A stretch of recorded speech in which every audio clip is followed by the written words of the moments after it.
Hello friends. और आज मैं आपके साथ शेयर कर रही हूँ अपनी एक ट्रिप। जब हम आज से बाहर जा रहे थे तो सुबह ना इतना कोहरा पड़ रहा था, जैसे फोग कहते हैं, इतना ज्यादा था। तो जब हम निकले ना घर से ही बहुत फोग मिला था। तो यहाँ पे थोड़ा थोड़ा कुछ कम था, जो मैं आपको दिखा रही हूँ। इस तरीके से बहुत ही मजा आता है। ऐसा लग रहा था जैसे कि आज ना हम मसूरी या नैनीताल की तरफ चले गए हैं, बट ये हमारे ही शहर में इतना ज्यादा कोहरा था। बिल्कुल गाड़ियां जो थी कम नजर आ रही थी। देखिए यहाँ कुछ कम है, लेकिन वेदर जो था बहुत ही मस्त था। लेकिन कोहरे में क्या होता है ना, बहुत ही सेफली चलना होता है, गाड़ी बहुत ही धीरे चलानी होती है, क्योंकि इतना ज्यादा कोहरा कहीं कहीं तो बहुत ही ज्यादा आ जाता था। बिल्कुल मतलब जीरो विजिबिलिटी थी। और बहुत ही अच्छा शानदार हमारा ये जो ट्रिप था आज रहा। आज मैं ना अपनी बहन के यहाँ जा रही हूँ, तो मैं दिखाऊंगी वहां पर हमने क्या क्या किया, क्या क्या खाया। तो अभी हम सब लोग गाड़ी में हैं, पीछे मेरा बेटा और मेरी बेटी जो है वो बैठे हुए हैं, और वो अपने फोन में कुछ गाने सुन रहे हैं, और मैं यहाँ पर कर रही हूँ रिकॉर्ड। वेदर को देखिए, कितना बढ़िया मौसम था। बिल्कुल ना एकदम से अच्छी फीलिंग आ रही थी कि जैसे कि हम कहीं नैनीताल मसूरी में जा रहे हो।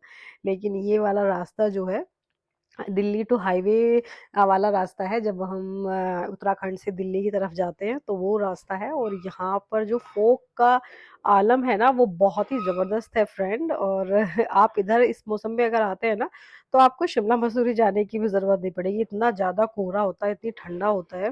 देखिए कितना कोहरा पड़ रहा है, जैसे हम कोहरे के बीच में से निकल रहे हैं, चला बादलों के बीच में से निकल रहे हो फ्रेंड्स। और ना फ्रेंड्स, ये मेरा पहला व्लॉग है, और मेरे ब्लॉग को सपोर्ट कीजिएगा। देखिए कितना घना कोहरा आ गया, बिल्कुल कुछ नजर नहीं आ रहा है इधर उधर का। तो ये तो सिर्फ कैमरे का कमाल है कि हमें थोड़ा सा दूर का दिख रहा है, कि आपको लग रहा है, लेकिन वैसे बिल्कुल कुछ नहीं दिख रहा था। इतना गहरा कोहरा था, जिसे हम फॉग कहते हैं। फ्रेंड्स, अगर आपको मेरा ये वाला व्लॉग जो है ना पसंद आए ना, तो मुझे कमेंट करके जरूर बताइएगा। और मुझे लाइक भी कीजिएगा, शेयर भी कीजिएगा, और मुझे फॉलो भी कीजिएगा। और मुझे बताइएगा कि मैं व्लॉग जो कर रही हूँ कि आपको कैसा लगा है। और हम ना चारों लोग जा रहे हैं, मैं, मेरे हस्बैंड और मेरे दोनों बच्चे। और हम लोग आज थोड़ा घूमने के लिए निकले थे, क्योंकि आज हमारा मन कर रहा था कि हम काफ़ी टाइम से कहीं गए नहीं हैं। बट हमें ये अंदाज़ा नहीं था कि इतना ज़्यादा फोग हमें मिलने वाला है। और मेरे बेटे ने बुक्स भी रख ली थी, वो कह रहा था कि मैं थोड़ी देर पढ़ लूंगा, बट ऐसा कुछ नहीं हुआ। क्योंकि फोग में देखकर इतना अच्छा लग रहा था मौसम चारों तरफ। ऐसा कई बार तो ऐसा फील हो रहा था कि हम बादलों के बीच में से निकल रहे हैं। इतना ज्यादा कोहरा मतलब इस टाइम पे अभी से पड़ने लगा है, जो इतना घना है। और फ्रेंड्स, जो हाईवे था ना, उस हाईवे पे तो बहुत ही ज्यादा कोहरा था। मतलब जीरो विजिबिलिटी कहते हैं ना, वो वाला था। बिल्कुल दिख ही नहीं रहा था इधर उधर का, बिल्कुल बीच में से। मतलब आगे वाली जो हमारे से गाड़ियां चल रही थी, वो कई बार तो बिल्कुल नजर ही नहीं आती। हल्की सी जब लाइट उनके पास आते थे ना, तो लाइट दिखती थी पास में आकर। जब उनके बहुत ही नियर आ जाते थे, तो बहुत ही सेफली चलाना होता है फ्रेंड्स। इस मौसम में ना काफी सेफली आप लोग गाड़ी चलाएं। अगर आप इस मौसम में आप जाते हैं, या आपको इतना ज्यादा कोहरा मिलता है, तो बहुत ही सेफली आप गाड़ी ड्राइव करें। देखिए कितना गहरा कोहरा है, देखिए ना फ्रेंड्स, कितना मजा आ रहा है। बट एक डर भी रहता है, क्योंकि इस कोहरे में आगे वाली गाड़ी की स्पीड का नहीं पता होता, ना ही ये पता होता है कि आगे कितनी गाड़ियां हैं, और कौन सी गाड़ी कब ब्रेक लगा दे। तो बहुत ही सेफली यहाँ पर चलना होता है फ्रेंड्स। तो आप भी बहुत ही ध्यान पूर्वक चलिएगा। और हमने तो इस वेदर को एंजॉय भी किया, और हम बहुत ही सेफली, बहुत ही धीरे धीरे से गए। और बहुत ही अच्छे तरीके से, इसी तरीके से आप भी जाइएगा फ्रेंड्स। और बताइएगा कि व्लॉग कैसा लगा है। तो हम लोग ना जो जा रहे हैं, वो दिल्ली जा रहे हैं आज। और मेरी सिस्टर है जो दिल्ली रहती है, और वहाँ पर हम आज मस्ती करने वाले हैं। ये हमारा एकदम से प्रोग्राम बना था, तो हम लोग वहाँ चले गए। तो मेरा बेटा कुछ मुझसे मस्ती कर रहा है, कुछ पूछ रहा है। वो ये कह रहा था कि मम्मी 10 रुपए का बिस्किट कितने का आता है। मैंने कहा 10 रुपए का बिस्किट तो 20 रुपए का आता है। मैं भी उससे मजा करने लगी। तो 10 रुपए की बिस्किट, जैसे वो थोड़ी एक आध रील देखता है कभी कभार जब उसे टाइम लगता है, तो उसके बारे में बात कर रहा था कि मम्मी 10 रुपए का बिस्किट कितने का आता है। मैंने कहा 10 रुपए का बिस्किट 20 रुपए का आता है, अगर लेना है तो मुझसे ले लेना, मैं दे दूंगी 20 रुपए का। तो इस तरीके से हम मज़े भी कर रहे थे, और जा भी रहे थे। और क्योंकि हमने यहाँ पे थोड़ी देर के लिए गाड़ी रोकी थी बीच में, बच्चों को कुछ थोड़ा बहुत खाना था, क्योंकि हम थोड़ा थोड़ा जल्दी निकल गए थे 7 बजे के करीब घर से। तो बच्चों को अब थोड़ा भूख लगी, तो हमने कुछ, कभी कुछ खुला तो नहीं था शॉप वगैरह, तो नॉर्मल शॉप से ही कुछ चिप्स या मतलब इस तरह का नमकीन वगैरह लिया था बच्चों के खाने के लिए। और वो ना मुझे चिढ़ा रहा है, मम्मी आप ऐसे क्यों कर रही हो, मुझे कैमरे में इस तरह से क्यों दिखा रही हो। और मम्मी मेरी आवाज़ नहीं लगाना, मम्मी क्योंकि और देखो इस तरीके से मुझे परेशान भी कर रहा है, मेरे को मत ये करना, मेरे को ये मत करना। मैंने कहा नहीं, तेरे को तो मैं ज़रूर दिखाऊंगी। और बहुत ही मतलब मिस्चीवियस है मेरा बेटा, बहुत ही शैतानी करता है गाड़ी में भी। तो हमने कुछ यहाँ पर आज हमें जब गाड़ी रोकी, एक ही दुकान खुल रही थी, तो बस यही हमें खाने का कुछ मिला रास्ते में, तो कोई नहीं, हम इनसे ही काम चलाएंगे। बहुत ही तीखा था, मज़ा आ गया वैसे खाने में। थोड़ी थोड़ी सी नींद आने लगती है ना चलते चलते, तो इसे खाने के बाद ना वो नींद जो थी वो हमारी ख़त्म हो गई। और उसके बाद तो ना हमारी कोहरे की तह थी।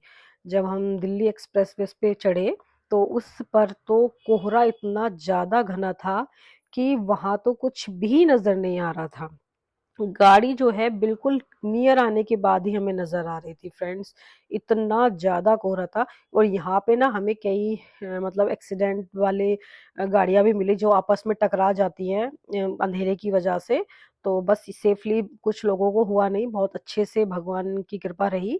और बस इसी मौसम में ना थोड़ा सा इसी प्रकार ध्यानपूर्वक चलना चाहिए, थोड़ा डिस्टेंस बनाकर, ताकि ब्रेक भी लगे, और बहुत ही ध्यानपूर्वक गाड़ी चलानी चाहिए। बट वेदर को एंजॉय करते हुए जाना चाहिए, लेकिन बहुत ही केयरफुली जाना चाहिए। तो ये वाला जो आप इतना ज़्यादा डेंस कोहरा देख रहे हैं ना, ये दिल्ली एक्सप्रेसवे पे है, जो इतना ज़्यादा था, ये सुबह 8 बजे के करीब इतना ज़्यादा कोहरा था। तो फ्रेंड्स, आप भी ना थोड़ा ध्यानपूर्वक अगर जा रहे हैं तो बहुत ही केयरफुली जाइएगा, और चेक कर लीजिएगा कि कितना कोहरा है, उसी अकॉर्डिंग घर से निकलिएगा। तो हमें ये आइडिया नहीं था कि अभी से इतना ज़्यादा कोहरा हमें मिलने वाला है, क्योंकि नॉर्मली हम जब इस मौसम में जाते हैं तो कोहरा हमें मिलता है, लेकिन इस टाइम पर इतनी जल्दी नहीं मिलता, थोड़ा लेट 20 तारीख के बाद ही मिलता है। तो इसीलिए हमने ये प्लान करा था कि थोड़ा पहले हम हो आते हैं एक बार। तो मैं दिखा रही हूँ आपको, बच्चों को दिखा रही हूँ, बार बार कोहरा दिखा रही हूँ कि कितना ज़्यादा कोहरा चारों तरफ पड़ रहा है फ्रेंड्स। और और अब ना मैंने थोड़ी देर के लिए वीडियो को ऑफ कर दिया था, क्योंकि काफ़ी कोहरा था, तो हम लोग बड़े ध्यान से निकल रहे थे, तो इसलिए मैंने वीडियो बंद कर दी थी। अब मैं आपको वहीं जाके दिखाऊंगी। तो अब हम घर पहुंच गए, तो जाकर देखा तो वो लोग ना गर्मा गर्म पकौड़ों की तैयारी कर रहे थे। और ठंड के मौसम में तो पकोड़े खाना बहुत ही अच्छा लगता है। तो मैंने मैं शूट कर रही थी, वो कह रहे थे क्या कर रही है, मैंने कहा नहीं, तुम्हें दिखाती हूँ तुम कैसे कैसे पकोड़े बनाते हो। तो उन्होंने ना आलू के और ब्रेड वगैरह के पकोड़े, आलू वाले सैंडविच टाइप में बहुत तरह के तैयार कर रखे थे। तो मैं दिखा रही, मेरा बेटा जो है वो खाने भी लगा है, क्योंकि गर्मा गर्म पकोड़े आए हैं। वो बेटे की, मेरा जो बहन का बेटा, उसके साथ, उसकी गन के साथ में खेलने लगा। और देखिए इन्होंने बिल्कुल तैयार कर रखा है सब सामान, और गर्मा गर्म पकोड़े, आलू की पिट्ठी जो है वो तैयार कर रही है मेरी एक बहन। और गर्मा गर्म पकोड़े आज हम खाएंगे सुबह सुबह दूसरे के हाथ के, रोज़ तो अपने बने हुए हाथ के खाते हैं। तो सुबह सुबह बड़ा ही मज़ा आएगा जब गर्मा गर्म पकोड़े हमें आज खाने को मिलेंगे। फ्रेंड्स, आप लोग भी इंजॉय कीजिए गर्मा गर्म। देखिए उसका बेटा जो है वो चटनी बना रहा है, सब लोग लगे पड़े हैं हमारे लिए कि कोई कुछ कर रहा है, कोई कुछ कर रहा है। इतने सारे पकोड़े उन्होंने लोगों ने बनाने के रहे थे। और देखो, इस तरफ चाय भी बन रही है हमारे लिए। और बड़ा ही मज़ा आया, क्योंकि आज हम जब उनके यहाँ गए, तो मैं थोड़ा ही शूट कर रहा है, क्योंकि बहुत दिन बाद मिले थे ऐसे फेस टू फेस। तो हम लोगों ने बहुत मज़े किए, गपशप किया, खाने में भी बहुत कुछ बनाया था, दाल चावल और राजमा और पनीर और बहुत सारी चीज़ें, मतलब खाने में इन्होंने हमारे लिए बना रखी थी। बट मैं उनको शूट नहीं कर पाई, क्योंकि मैं बातों में ही रह गई। फिर उसके बाद जब हम घर के लिए निकले 3 बजे, तो देखिए कितना अच्छा मौसम हो गया था, धूप खिली हुई थी। तो वहाँ उनके एक पेड़ है अमरूद का, तो वहाँ अमरूद आए हुए थे। तो उसने कुछ अमरूद हमारे लिए रख दिए थे, तो रास्ते में ना हम अमरूद खा रहे थे। अमरूद बहुत छोटे थे, लेकिन काफ़ी पके हुए थे, बहुत ही अच्छे थे, और जो अंदर से रेड निकलते हैं ना, वो वाले अमरूद थे। बच्चे भी खा रहे हैं और मैं भी खा रही हूँ। और हम लोग अब घर आ गए हैं, और घर आकर फ्रेंड्स अब मैं आपको बाय बाय कह देती हूँ, क्योंकि घर आने के बाद थोड़ा सा काम करेंगे फ्रेंड्स। Bye bye.